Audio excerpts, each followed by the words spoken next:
gonna pick up whatever he just dropped.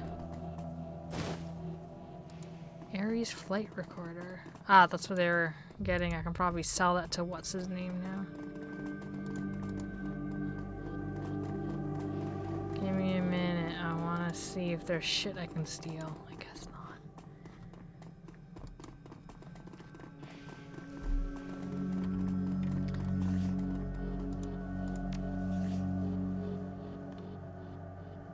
Can I not give this shit to people? I don't want to activate. Tails, you were a team member. Oh, here we go, yeah. Anyways. Just in case, because I feel like that won't be the last problem we run into.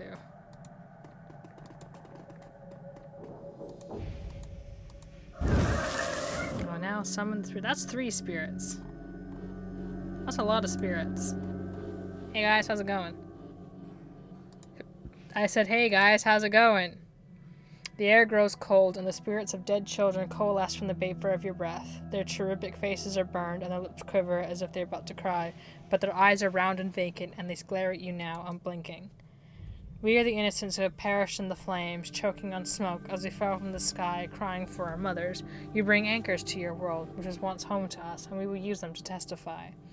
Show the first magical fetish to the spirits. We no longer see the world of flesh, seeker, only the essence and auras of living things.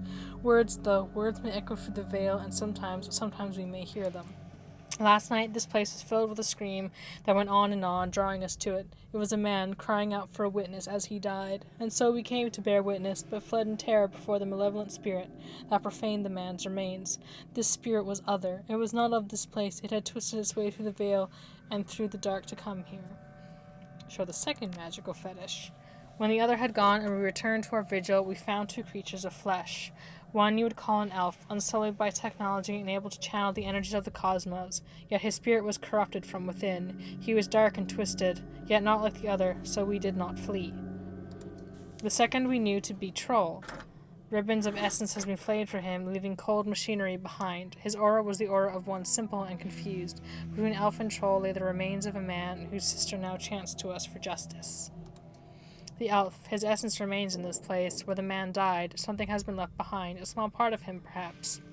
Can you tell us any more? The spirits begin to fade, all but the one. Its eyes harden, and it takes full measure of you, as if to commit everything about you to memory. No, we must not stay. With the spirits gone, the young shaman releases her hold on the magical tether connecting her to the other realm. She reels from the backlash, or perhaps from the emotional toll of knowing her brother's last moments. They saw him. They were with him when he died. Are you all right? She takes a series of controlled breaths, only shuddering with the first few. No, but I will be. I don't want that for him. Not what those poor souls have endured. My brother deserves to be free. He is free. What we do now, we do for the living. Thank you, and you're right. This isn't over yet. We have to find that piece of the elf the spirit spoke of. It's our best hope of stopping this.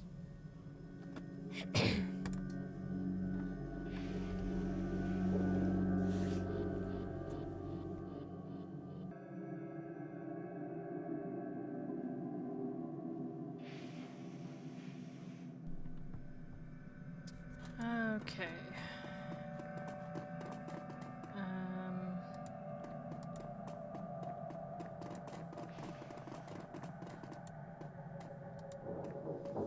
Why does my arm look so weird?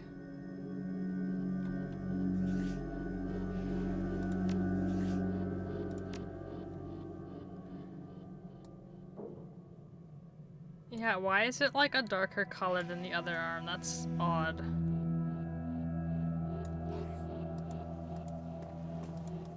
That is like super distracting.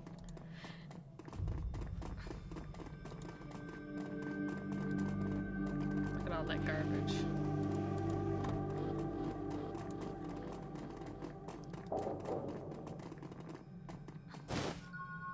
DNA evidence. Blood. This is what the spirits wanted us to find. The piece of my brother's killer. It's not much, but it's enough. She scowls at it, looking every bit like she intends to reach through the small sample and dismember its owner from afar. And perhaps she can. Can you track him with that?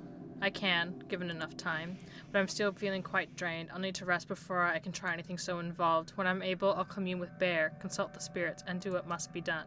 But in the meantime, you might take some portion of the sample to pursue a more conventional avenue of attack. I have some friends who might be able to help. Good. Let me know if you learn anything about this elf and troll pair. And should you find them, I want to be there when they are brought low. I want to see the light leave their eyes. For my brother. As long as your need for revenge doesn't endanger the op. I guess I leave now. Poor Lone Star, guys. Completely fucked. You're about to transition to a new location. Continue? Yes, because there's literally nothing else for me to do. After hours. When you return to the Seamstresses Union in the early hours of the morning, it seems a completely different place. Bereft of the normal crowd that haunts it, the bar feels desolate, almost abandoned. It's eerie, like the back hallways of hotels and shopping malls. But you finally have a break in your case, a sample of the Ripper's blood. You just need to find someone who will help you analyze it. Maybe our doctor friend in the basement.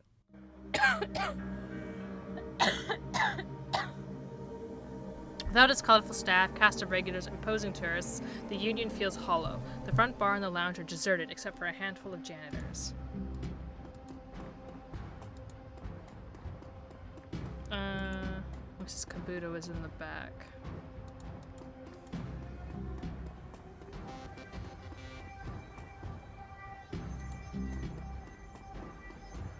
Gathered around the intimate back bar, Mrs. Kubota, I keep telling her name wrong. Mrs. Kubota and her coterie gather for breakfast, the lady herself doing the cooking.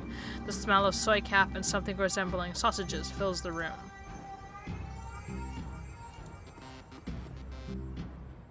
Evening, ma'am. What's the word around town, Mr. Clue?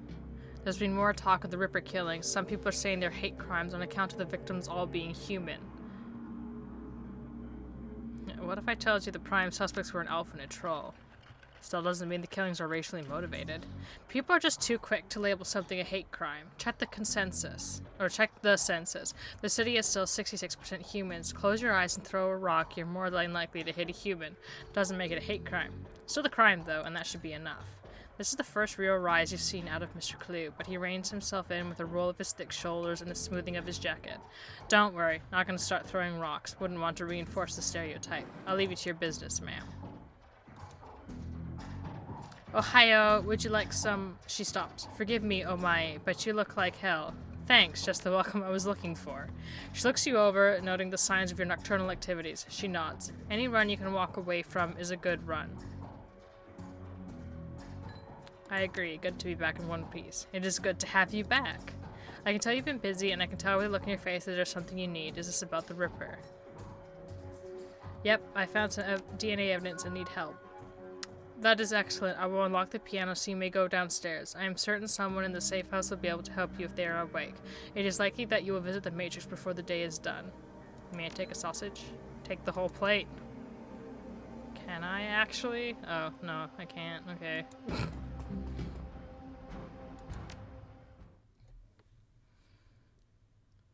You've been doing a lot of legwork on this job, but it's going to require a trip to cyberspace and back to ID the Ripper. The Matrix, the cybernetic analog of Inside the Grid, the worldwide computer network, a digital world, information brought to life. Inside cyberspace, your avatar does all the work while your meat buddy's left behind. All around your avatar are pathways to other nodes filled with data, IC, counter-intrusion programs, and other jacked runners. Cyberspace has as many dangers as the meat world and more. Locked doors, security countermeasures, and black ice that can fry a Decker's brain. Every movement you make in the Matrix can be tracked, if you aren't careful. Get dump shocked out and your brain gets fuzzy for a bit. Get hit by an enemy Decker and you can die. Well, I think you can only die if you're hot simming. If you're cold simming, I think you just get stunned. Unless that's I don't know what rulebook they're using. So it's very possible in 3rd edition, because I don't think anyone even gives a shit about 1st and 2nd edition anymore. It's usually 3rd, 4th, or 5th. And I guess 6th now. But, I don't know. I don't know anything about 3rd. It might be that, you just died straight up, and then there were, countermeasures made later. I don't know.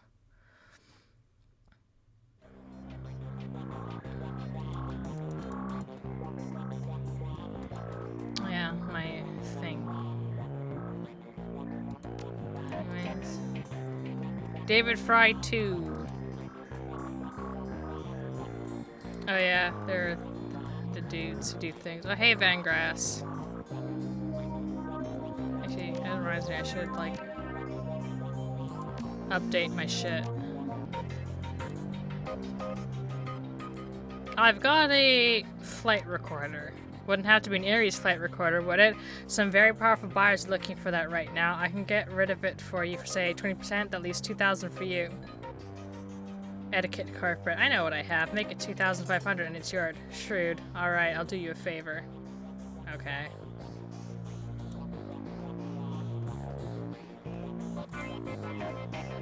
Alright, I'll go talk to these guys. Why is the arm still there? That's gross.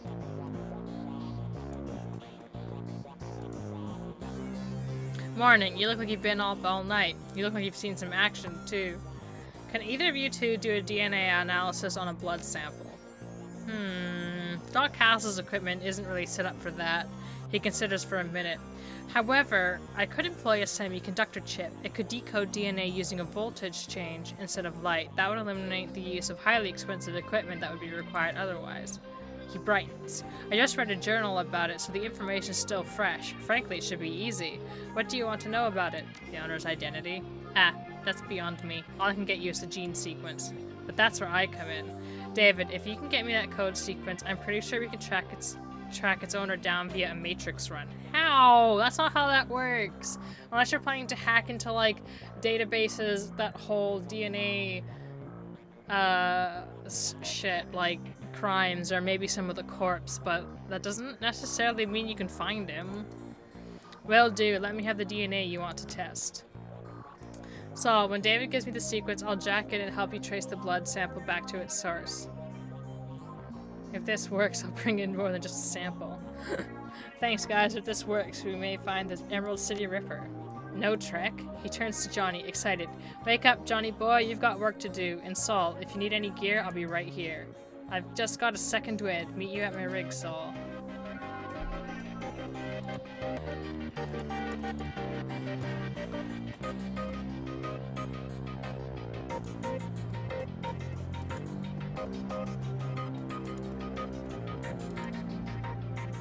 Thanks to the semiconductor-based gene sequencing system that David employed, we should have the information we need to track the Ripper in the Matrix. I'm really impressed with his results, considering it was his first attempt. He was utilizing an unproven technique he read about in a science journal, and he was working from memory on minimal sleep. That's great, Professor. What's the plan? We hit the Lone Star DNA database first to see if our donor has a prior criminal record. They have extensive DNA archives, then we go hunting based on what we find. Let's hit the decks and jack into the Matrix. I can get into the private grid easily, but I've got to warn you, once we're in, it could get a little rough. How much decking experience have you had? Absolutely none. I have a Trode net here. It's a headband you wear that lets you piggyback me in the Matrix. You'll see and hear everything I do.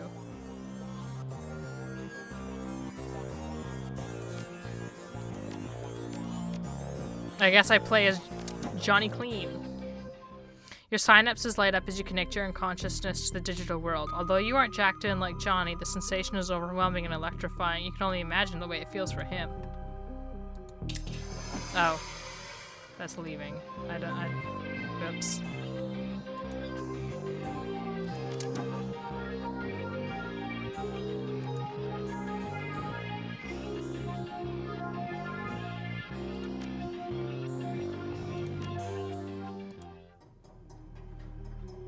The arc will take us to the next node. Whee! The data store ahead is defended by intrusion countermeasures. Okay. I don't know what that means.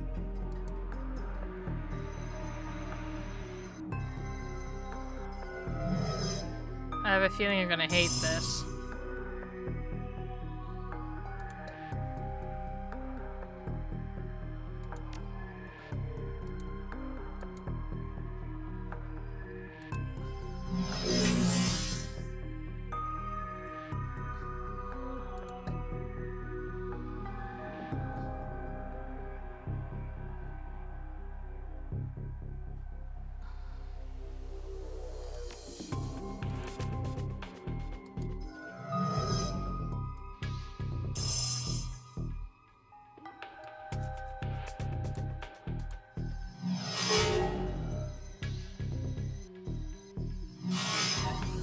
missed. Jesus Christ.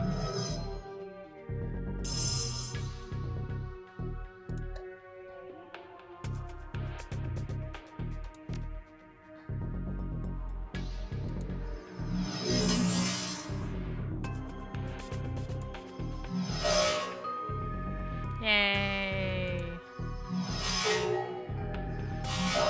Ow.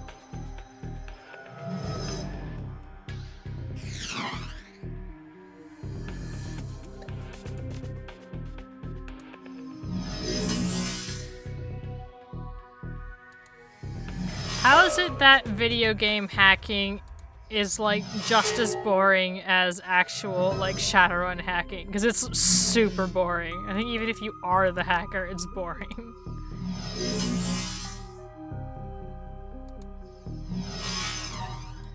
Don't miss, I want him to die! See if there's a match for this finger. What fingerprint? I got blood. I'm confused. DNA match, 100% match, arrest record database. Silas Forsberg. Chop Shop surgical assistant. I bet it's that creepy ass fucking elf we saw at the second crime scene. And by second, I mean like the one we actually went to and not Sam's.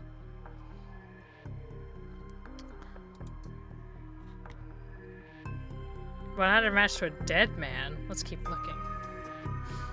Guess he's not actually dead. That's where I came from. Oh, here we go. Autopsy records. God damn it.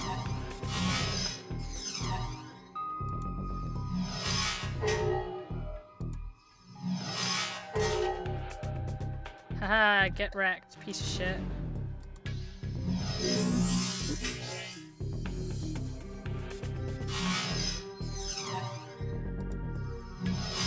Bonk. Anyways. Autopsy record. Subject Silas Forsberg. Note, subject was found overdosed on half a dozen different sedatives. Several anti-anxiety medications were also found in his system. Face was mutilated, possibly self-inflicted. Identity could not be confirmed immediately due to this disfigurement. Had to check dental records to confirm no next of kin. Large puncture wounds were found in several places on the body, possibly large bore surgical needles. Body had been decomposing for several weeks before the landlord noticed the smell and called the police when no one answered the door. It just keeps getting weirder.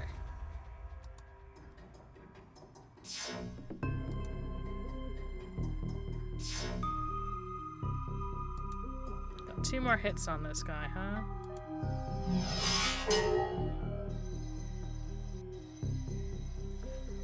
I got in a whole 1 hit.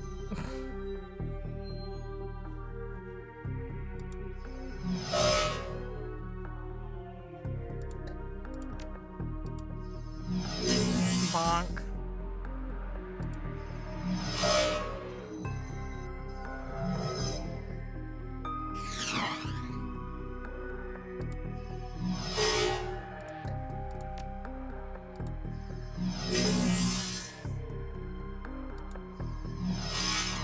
Oh, fuck you. He was almost dead. You better not be healing yourself, motherfucker.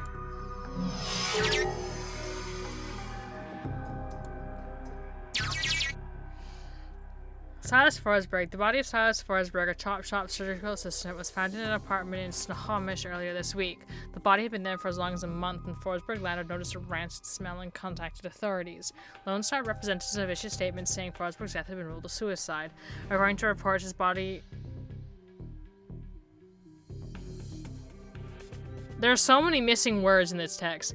His body was a mass of puncture wounds, and the cause of death was determined to be an overdose of anti-stress medications and sedatives. The man's employer claims he was a dedicated employee, though he suffered from bouts of depression. Forsberg's next of kin could not be located, but the attorney appointed to his estate has located a will written weeks prior, leaving all of his belongings to a psychiatrist. The identity of the psychiatrist has not been released due to privacy concerns. Yet another sad end to a life, as is far too common here in the sprawl. Now that might be something we can go on. Let's group in meat space for a bit. Time to jack out. I said time to jack out.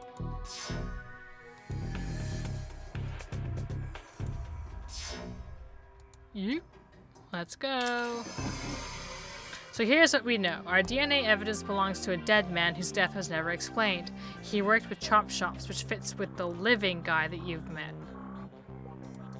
The Newsnet says he left his estate to a psychiatrist. Maybe find out who his psychiatrist was will give us our next clue. My gut says we can deck into the medical board's records and reverse trace to find his doctor. You in? Punch it, man.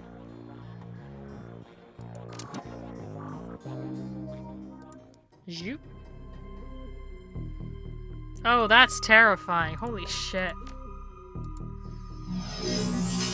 I am murdering you immediately. Oh, and then I missed. Ow! Actually, I should probably cast the sniffer thing, shouldn't I?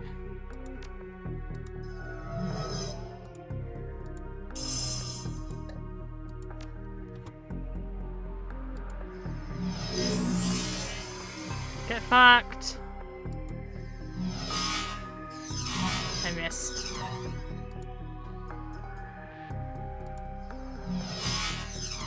Still missed.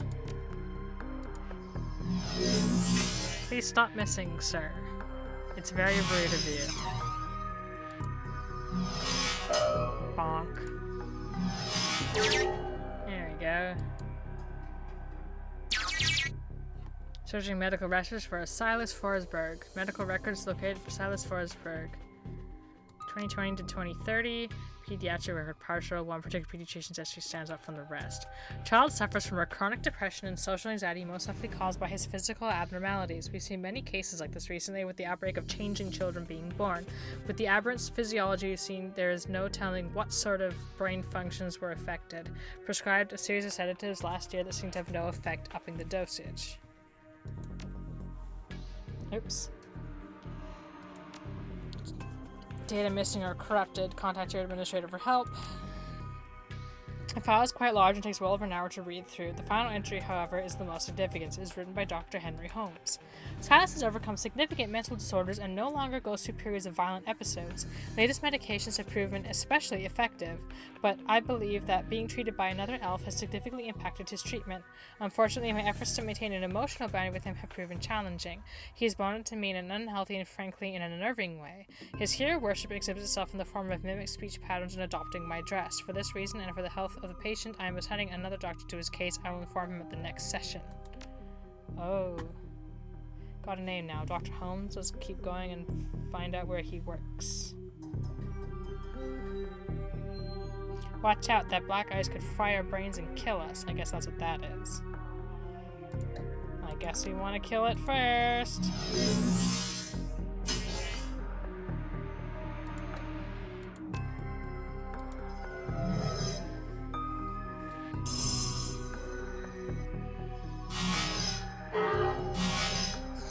Host damage. Oh no. Don't like that. Because that means I'll actually die. Bonk. Ah, get wrecked.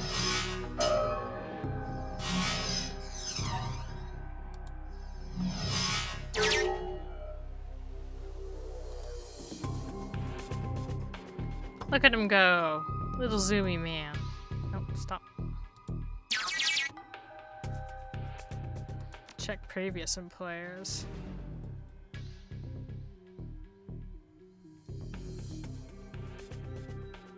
I forget what the year is. It's like 2055 or something. Current employment status. Dr. Henry Holmes currently holds the position of Chief Psychiatrist and Administrator at Mercy Mental Hospital, Snohomish, Washington, UCAS. Bingo. Back to meat space again.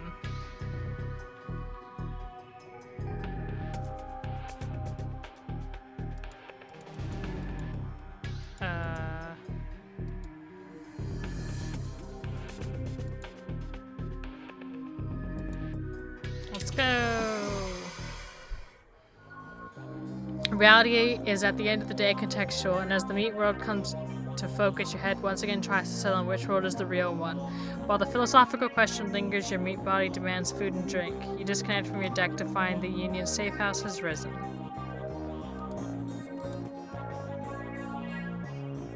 David looks almost as tired as you do. You can tell that this case has gotten under his skin like it has yours. Any luck in there? We found an exact match for the DNA, but it was linked to a dead chop shop assistant by the name of Silas Forsberg. Now, I have my theories. What do you think is going on, Saul? Silas must have an identical twin brother. Maybe Silas faked his death. The DNA evidence doesn't belong to his killer. I'm gonna go with faked. That's a distinct possibility. What was it that we saw in the autopsy report? The face was so mangled that they had to use dental records to identify him. He was killed by sedatives, but the coroner still thought he'd ripped his own face off. The coroner really phoned it in on that one. Happens way too often when there's no next of kin willing to foot the bills for a thorough autopsy. I definitely don't think that report told the whole story. It matched the identity by the dental record, right? Not the most reliable. It matches up with something I've seen runners try. It's easy enough to find a body shop that'll make a replica set of teeth for you. Find some schlub off the street, no one will miss, swap the teeth, and throw the heat off your child for a while. Luckily, I've never been that desperate. But why would he need to go through those lengths? Did the police records have something linking him to a different crime? He had a prior for unlicensed plastic surgery. True, it wouldn't look too good on someone's record if they wanted to become a doctor. I think this is beginning to come together. The late Silas left all his belongings to a doctor, Dr. Holmes. Employment records have him as an administrator on Mercy Mental, and the picture on his file matches the person he saw downtown. The same person his DNA belongs to. All the evidence points to him being your killer, whoever he really is. I should find this Dr. Holmes and ask him some very pointed questions. Please pay him my respects. I always find that high-caliber rounds get the message across. You should clearly have some friends and go loaded for bear. I side-loaded a ton of valuable data from those Lone Star Matrix notes. Here's your cut. You're not coming? I think my part here is done. You might want to go sticking your hand into a hornet's nest, but I'm a little more wary of the jobs I take these days. Anyway, that's all I need. Oh, hey, Dr. Sarah.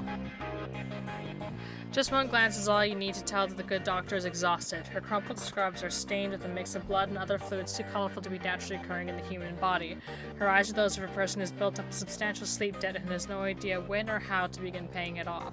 I don't want to talk, but you look like Drek. Afraid there isn't much I can do for that.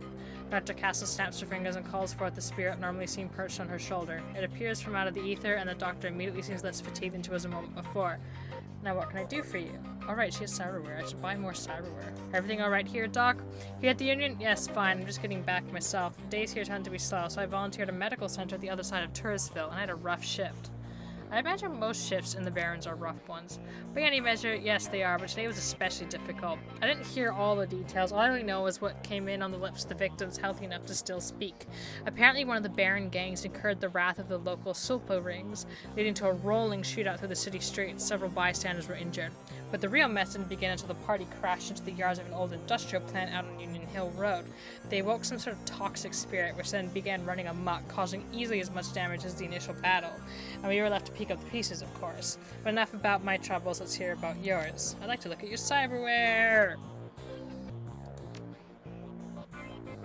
Hey, I have a cyberarm.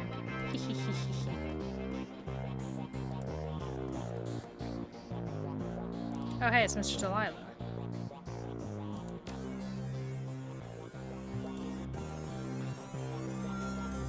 Oh, I can't go back upstairs? Wow. Adept. So many adepts. You know what, I took her in before. She was pretty alright. You know, you look cool. Confirm.